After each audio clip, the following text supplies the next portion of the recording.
அஸ்ஸலாமு அலைக்கும். இன்றைக்கி நம்ம உணவு தட்டில் நாட்டுக்கோழியில் தம் பிரியாணி பாய் வீட்டு ஸ்டைலில் எப்படி பண்ணுறதுன்னு தான் பார்க்க போகிறோம். வெயில் காலத்துக்கு அதிகமான வறட்சி இல்லாததாக போதுமான மசாலா வச்சு உதிரியான பிரியாணி ஒரு ஸ்டெப்பு கூட மிஸ் பண்ணாமல் பாருங்கள். நிறைய இதில் உங்களுக்கு டிப்ஸ் இருக்கும். எப்படி பண்ணலான்னு பார்த்துடலாமா? அதுக்கு முன்னாடி என்னோடய சேனல் இப்போ தான் உங்களை ஃபஸ்ட்டு ரீச் பண்ணிருந்தா மறக்காமல் சப்ஸ்கிரைப் பண்ணுங்கள். நான் இன்றைக்கி 1.5 கிலோ பிரியாணி செஞ்சேன். ஆனால் நான் வீடியோவில் சொல்ல போகிற எல்லா அளவுகளுமே 1 கிலோ பிரியாணிக்கு உள்ளது தான். பொதுவாக பிரியாணிக்கு அரிசி நல்லா இருக்கணும், மசாலா தூக்கலாக இருக்கணும், அப்போ தான் பிரியாணிக்கு ஃப்ளேவர் நல்லா இருக்கும்னு சொல்லுவாங்க. ஆனால் பொதுவாக பிரியாணி ஃப்ளேவர் நல்லா இருக்கணும்னா நம்ம எடுக்கிற அரிசியோட அளவு 1/2 கிலோ கறி கூடவாக இருக்கணும். பிரியாணிக்கு கறியுடைய ஃப்ளேவர் தான் நல்ல மணத்தை கொடுக்கறது. இப்போ ஒரு சட்டி அடுப்பில் வச்சு 200 மில்லி ஆயில் ஆட் பண்ணிக்கிறேன். இந்த பாக்ஸு 120 ரூபாய்க்கு 2 பாக்ஸுன்னு ஆன்லைனில் வாங்கினேன். ரொம்ப வசதியாக இருக்குது. இந்த மாதிரி பட்டை கிராம்பெலாம் போட்டு வச்சு இந்த மாதிரி பாக்ஸை சுற்றினா கூட உள்ளக்க உள்ள பொருள்லாம் மிக்ஸ் ஆகலை. உங்களுக்கு யூஸ்ஃபுல்லாக இருந்தால் நீங்களும் வாங்கி ட்ரை பண்ணி பாருங்கள். ஆயில் சூடானதுக்கப்புறம் 6 கிராம்பு, 6 ஏலக்காய், ஒரு 3 துண்டு பட்டை, பிரியாணி இலை சேர்த்துக்கலாம். இதோட ஃப்ளேவர் ஆயிலில் இறங்கினதுக்கப்புறம் ஸ்லைஸாக தின்னாக கட் பண்ணி வச்சுருந்த 5 பெரிய சைஸ் பல்லாரி வெங்காயத்தை உள்ளே சேர்த்துக்கலாம்.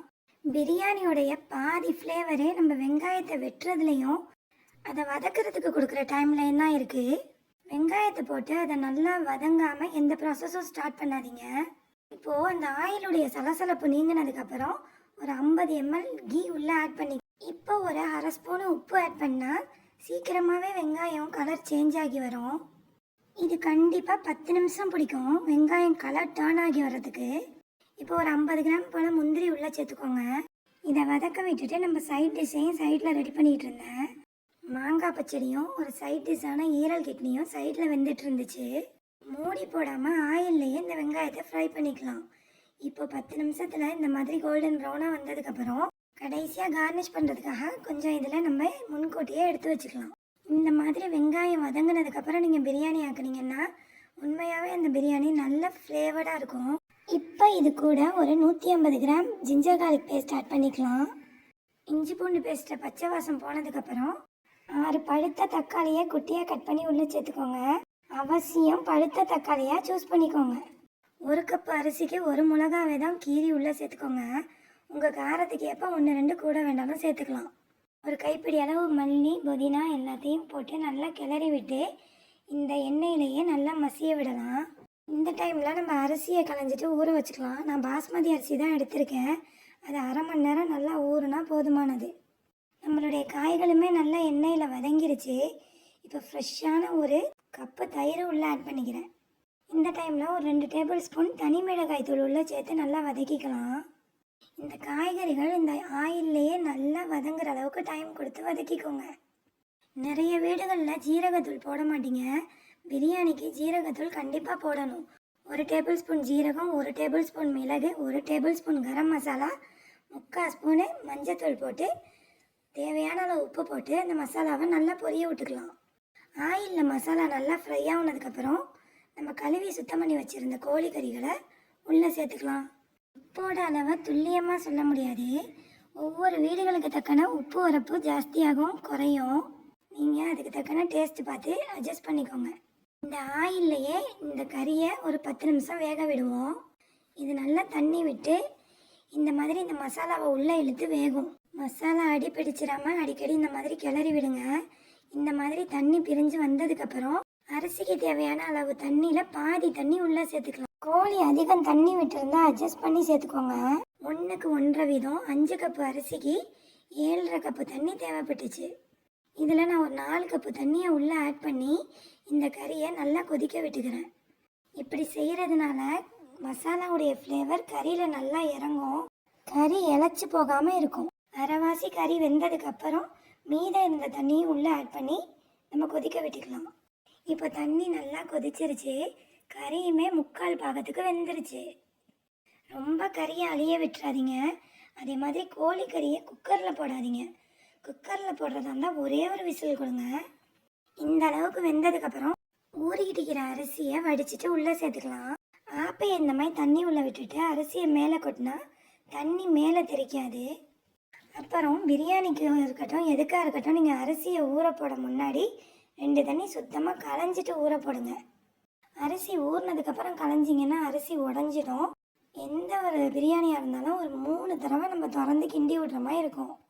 இப்போ 3/4 பாகம் தண்ணி இருக்க போகும்போது ஒரு தடவை கிண்டி விட்டு மூடி வச்சுட்டு அப்புறம் 1/2 பாகம் தண்ணி வரும்போது ஒரு 5 நிமிஷத்தில் மறுபடிக்கும் இந்த மாதிரி மூடியை திறந்து கிண்டி விடணும். சின்ன சின்ன டிப்ஸை ஃபாலோ பண்ணாவே பர்ஃபெக்டான பிரியாணி நம்மளால் செய்ய முடியும்.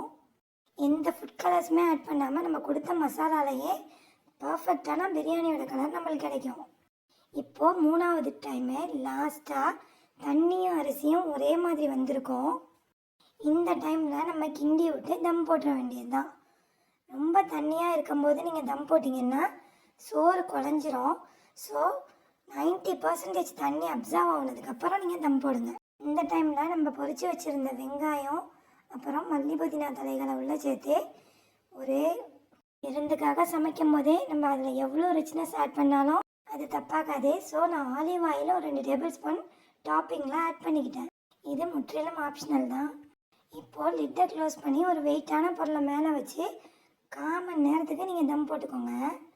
இன்னும் ஒரு 1/4 மணி நேரம் அடுப்பை ஆஃப் பண்ணிவிட்டு பிரியாணியை டிஸ்டர்பே பண்ணாமல் மூடி வச்சுட்டு திறந்து பார்த்தா நம்மளோட பிரியாணி எப்படி அரிசிலாம் நெட்டிக்கிட்டு நிற்கிதுன்னு பாருங்கள். தம்மை உடைக்க போகும்போது எட்ஜஸ் ஃபைனாக மெல்லிஸாக இருக்கிற ஆப்பையால் கிண்டி விடுங்க, இல்லைன்னா சாதம் உடையும். பிரியாணியோடைய ரொம்ப டெம்டிங்கான பக்கமே இந்த தம்மை உடைக்கிறது தான். இல்லத்தரசிகளை பொறுத்தவரையும் பிரியாணியோட மசாலா ஃப்ளேவர்லாம் கரெக்டாக கொடுத்து சாதம் குழஞ்சிடாமல் தம் பிரியாணி ஆக்குறதே ஒரு பெரிய டாஸ்க்கு தான். இன்றைக்கி நம்ம எப்படி ஒரு பர்ஃபெக்டான பிரியாணி ஆக்கியிருக்கிறோங்கிறது பாருங்கள். 3/4 பாகத்தில் கறியை வேக வச்சதுனால நம்மளுடைய கறியுமே கலரலை, கரெக்டான அளவு தண்ணி கொடுத்ததுனால சாதமுமே குலையலை. நல்லா பஞ்சாக கறியும் வெந்து அரிசியும் உதிரியாக சூப்பரான நாட்டுக்கோழி பிரியாணி பாய் வீட்டு ஸ்டைலில் நமக்கு ரெடி ஆகிடுச்சு. கொஞ்சம் பிசுபிசுண்ட தன்மையில் வேணும்னா ஒரு 4 சில்லு தேங்காய், 4 முந்திரி, 4 பாதத்தை அரைச்சி நம்ம கறியாக்க போகும்போது ஊற்றினாலும் சோறு கொஞ்சம் பிசுபிசுன்னு இருக்கும். இப்போ நல்லா நம்ம அரிசி மசிஞ்சு பர்ஃபெக்டான கன்சிஸ்டன்சியில் இருக்குது. இன்னொரு டிப்ஸு பார்க்கணுன்னா சோறு உடையாமல் இருக்கணும் அப்படிங்கிற பட்சத்தில் பரிமாற முன்னாடி ஒரு பவுலில் கறிகளையெல்லாம் தனியாக புறக்கி எடுத்துடணும். இந்த மாதிரி நீங்கள் கறியை தனியாக சோத்தை தனியாக எடுத்து வைக்க போகும்போது பரிமாறுற டைமில் ரொம்பவுமே வசதியாக இருக்கும். சோறு குழஞ்சிடாது, கறி கலன்றாது. அதனால் இந்த டிப்ஸை ஃபாலோ பண்ணிக்கோங்க. வீடியோ உங்களுக்கு யூஸ்ஃபுல்லாக இருந்திருக்குன்ட்டு நம்புகிறேன். ஃப்ரெண்ட்ஸ் அண்ட் ஃபேமிலி கூட ஷேர் பண்ணிக்கோங்க. இன்ஷா அல்லாஹ் வேறொரு ரெசிபியில் சந்திக்கலாம். அஸ்ஸலாமு அலைக்கும்.